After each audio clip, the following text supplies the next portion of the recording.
are. And you can go through the list. Maybe the church didn't have the fruit of the Spirit. Come on, Timmy, go fan the flame. Go let them know this is what the fruit of the Spirit is. This is what this Holy Spirit, how He wants us to act. Stir your people up and say, well, is that really? Or encourage those that are really doing a good job. Man, you're doing awesome. That's what you're doing. That's perfect. Do that, Timothy. Sound judgment. Trust your decisions. Go to the Holy Spirit. Do you trust your decisions, or are you just going by your whim? We need that soundness on the Lord. I need wisdom on how to make this decision. Remember how I kind of used the illustration of, Lord, is this what you want me to do this year? Don't hear nothing, so I guess it is. Lord, is this the plan you want me to have this year? Because I decided to do that. Now I got this plan. Is this good? Don't hear nothing. Well, okay, that's sound judgment. I'm going. That must be your purpose. And remember, we also said there's sometimes we go, Lord, is this a decision I want? Nah, I really don't want you to go over there. I need you to go to Macedonia. Okay, all right, so I'm deciding to do what you said me to do, and this is the plan I got. Okay, you didn't say nothing. We're going to Macedonia. This is what we're going to do. That's what's happening. Do we do that? And he goes on. Personal discipline. In the bigger scheme of things, I guess that would be my New Year's spiritual resolution. That I would be more spiritually disciplined. Because if I'm more spiritually disciplined, I will grow closer to God. If I'm more spiritually disciplined, the fan will be whooping that flame in. Because whatever that means to each of us is different.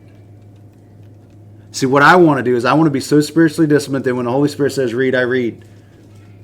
Not because it's 8 o'clock at night, not because it's 7 o'clock in the morning, but because the Holy Spirit said read now. I want to be so spiritually disciplined that when the Holy Spirit says pray, I don't care if I'm in the grocery store, in my truck, in the bathroom, in the kitchen, I pray.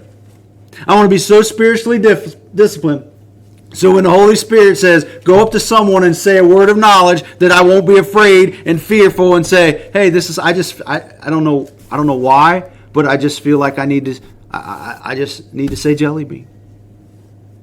Speaking of jelly bean, I heard a story. Blessed me to no end because we've been picking on Jane about jelly bean. There was a store clerk somewhere in America. This is a true story. Somewhere in America, I don't know the time frame, but this was a true story.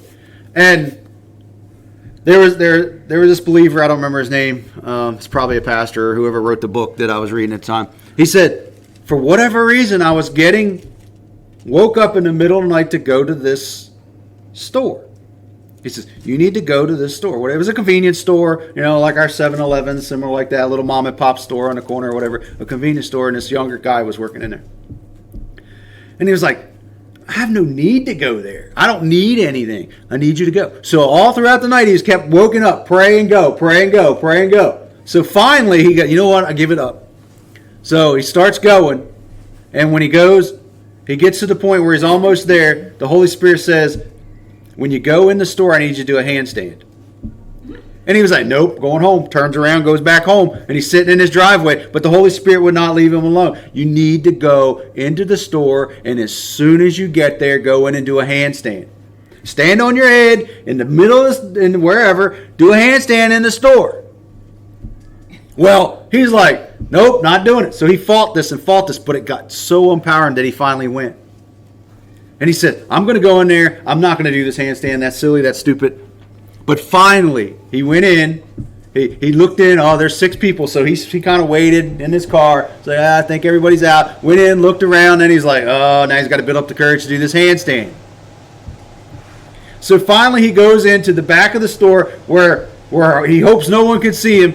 And he does a handstand. Standing on his head. And the Holy Spirit says, okay.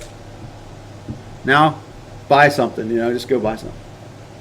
When he goes up to the front register, and he's just having his normal chat. Here's some bubble gum I bought or whatever he bought.